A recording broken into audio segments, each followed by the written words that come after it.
ಮಾನ್ಯ ಖರ್ಗೆ ಸಾಹೇಬರು ಒಂದು ಹೇಳಿಕೆಯನ್ನು ನೀಡಿದ್ದಾರೆ. ಅವರು ಈ ರಾಜ್ಯದ ಧೀಮಂತ ನಾಯಕರಾಗಿದ್ದಂಥವರು, ಹಿರಿಯ ರಾಜಕಾರಣಿ, ನಮ್ಮಂಥವ್ರಿಗೆ ಬುದ್ಧಿ ಹೇಳಬೇಕಾದಂಥ ವ್ಯಕ್ತಿ. ಇವತ್ತು ಕೇಂದ್ರಕ್ಕೆ ಹೋದ ತಕ್ಷಣ ಅವರು ಇಲ್ಲೇ ಬದಲಾವಣೆ ಆಗಿದ್ದರೋ ಇಲ್ಲ ಕೇಂದ್ರಕ್ಕೆ ಹೋದಾಗ ಬದಲಾವಣೆ ಆದರೂ ಅನ್ನೋದು ಗೊತ್ತಿಲ್ಲ. ಯಾವ ರೀತಿ ಒಂದು ಹೇಳಿಕೆಯನ್ನು ಕೊಟ್ಟಿದ್ದಾರೆ ಅಂತಂದರೆ,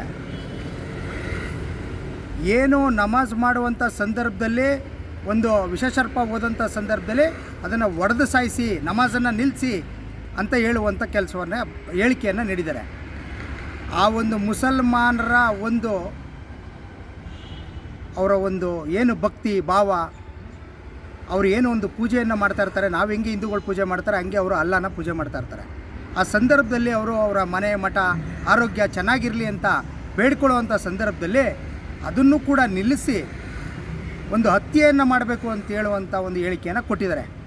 ಯಾಕೆ ಅಂತ ಹೇಳಿದ್ರೆ, ಇವತ್ತು ಪ್ರಾಣಿ ಪ್ರಿಯರು ಅತಿ ಹೆಚ್ಚಿದ್ದಾರೆ ನಮ್ಮ ರಾಜ್ಯದಲ್ಲಿ, ನಮ್ಮ ದೇಶದಲ್ಲಿ.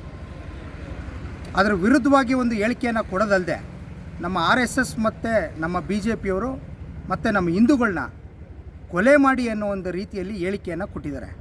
ಇದು ಯಾವ ಮಟ್ಟಕ್ಕೆ ಅವ್ರಿಗೆ ಸರಿ ಕಾಣಿಸ್ತಾ ಇದೆ ಅಂತ ನಮಗೆ ಅರ್ಥವಾಗ್ತಾಯಿಲ್ಲ. ಮತ್ತು ಈ ಸಂದರ್ಭದಲ್ಲಿ ನಾನು ಇನ್ನೊಂದು ಮನವಿಯನ್ನು ಮಾಡ್ತೀನಿ. ಇದು ನಮ್ಮ ಬರೀ RSS BJPಗಲ್ಲ, ನಮ್ಮ ಹಿಂದುತ್ವಕ್ಕೆ, ನಮ್ಮ ಹಿಂದೂಗಳನ್ನು ಕೊಲೆ ಮಾಡಿ ಅಂತ ಹೇಳಿರುವಂಥದ್ದು. ಅದರಲ್ಲೂ ನಮ್ಮ ಪ್ರಾಣಿ ಪ್ರಿಯರು ತುಂಬ ಜನ ಇದ್ದಾರೆ. ಒಂದು ಪ್ರಾಣಿಯನ್ನು ಅಂದರೆ ಹಾವನ್ನ ನಾವು ಎಲ್ಲ ಭಕ್ತಿಯಿಂದ ಪೂಜೆ ಮಾಡುವಂಥದ್ದು. ಸುಬ್ರಹ್ಮಣ್ಯ ಸ್ವಾಮಿ ದೇವಸ್ಥಾನಕ್ಕಾಗಲಿ, ನಮ್ಮ ಧರ್ಮಸ್ಥಳಕ್ಕಾಗಲಿ ಹಾವನ್ನ ನಾವು ದೇವ್ರ ರೀತಿಯಲ್ಲಿ ಪೂಜೆ ಮಾಡ್ತೀವಿ. ಆ ಒಂದು ಹಾವನ್ನು, ಆ ಪ್ರಾಣಿಯನ್ನು ಕೊಲೆ ಮಾಡಿ ಅಂತ ಒಂದು ಹೇಳಿಕೆಯನ್ನು ಕೊಟ್ಟಿದ್ದಾರೆ. ದಯವಿಟ್ಟು ಪ್ರಾಣಿ ಪ್ರಿಯರು ಮತ್ತು ಹಿಂದೂಗಳು ಒಗ್ಗಟ್ಟಾಗಿ ಇದರ ವಿರುದ್ಧವಾಗಿ ಒಂದು ಪ್ರತಿಭಟನೆಯನ್ನು ನಾವೆಲ್ಲರೂ ಕೂಡ ಹಮ್ಮಿಕೋಬೇಕಾಗ್ತಿದೆ. ಮತ್ತು ನಾವು ಖರ್ಗೆ ಸಾಹೇಬರಿಗೆ ಗೌರವಾನ್ವಿತವಾಗಿ ನಾನು ಒಂದು ಹೇಳಿಕೆಯನ್ನು ಕೊಡೋಕ್ಕೆ ಇಚ್ಛೆ ಪಡ್ತೀನಿ. ಸ್ವಾಮಿ, ಇಲ್ಲಿ ತನಕ ನಡೆದಿರತಕ್ಕಂಥ ಹಿಂದೂಗಳ ಹತ್ಯೆ, ನಮ್ಮ RSS ಕಾರ್ಯಕರ್ತರ ಹತ್ಯೆ, BJPಯವರ ಕಾರ್ಯಕರ್ತರ ಹತ್ಯೆ, ಅವ್ರಿಗೆಲ್ಲರೂ ಕೂಡ ಹತ್ಯೆ ಆಗಿದೆಯಲ್ಲ ಸ್ವಾಮಿ, ಅದರ ಸಂಪೂರ್ಣ ಹೊಣೆಯನ್ನು ನೀವೇ ಹೊರಬೇಕಾಗ್ತದೆ. ಯಾಕೆ ಅಂತ ಹೇಳಿದ್ರೆ, ಬಹಿರಂಗವಾಗಿ ಈ ಹೇಳಿಕೆಯನ್ನು ನೀವು ಕೊಡ್ತಾಯಿದ್ದೀರಿ ಅಂತಂದ ಮೇಲೆ ನೀವು ಒಳಗಡೆ ಎಷ್ಟು ಪಿತೂರಿಗಳನ್ನ ನಡೆಸಿ ಈ ಕೊಲೆಗಳನ್ನು ನೀವು ಮಾಡಿಸಿರಬಾರ್ದು, ಯಾಕೆ ಮಾಡಿರಬಾರ್ದು ನೀವು ಅಂತ ಎಲ್ಲೋ ಒಂದು ಕಡೆ ಅನುಮಾನ ವ್ಯಕ್ತವಾಗ್ತಾಯಿದೆ. ದಯವಿಟ್ಟು ಇದನ್ನು ಕೂಡಲೇ ಅವ್ರ ಮೇಲೆ FIR ಮಾಡುವಂಥ ಕೆಲಸ ಆಗಬೇಕು. ಕೂಡಲೇ ತನಿಖೆಯನ್ನು ಮಾಡಬೇಕು. ಯಾವ್ಯಾವ ಹತ್ಯೆಗಳೆಲ್ಲ ನಡೆದಿದ್ದಾವೆ ಅದಕ್ಕೂ ಇವ್ರಿಗೂ ಏನಾದರೂ ಲಿಂಕ್ ಇದೆಯಾ ಅನ್ನೋದನ್ನು ಕೂಲಂಕುಷವಾಗಿ ಪರಿಶೀಲನೆ ಮಾಡಿ, ತನಿಖೆ ಮಾಡಿ ಅವರಿಗೆ ಶಿಕ್ಷೆ ಕೊಡುವಂಥ ಕೆಲಸವನ್ನು ಮಾಡಬೇಕು. ಕೂಡಲೇ ಅವ್ರ ಮೇಲೆ FIRನ ದಾಖಲಿಸಬೇಕು ಅಂತ ನಾನು ಮನವಿಯನ್ನು ಮಾಡ್ತಾಯಿದ್ದೀನಿ.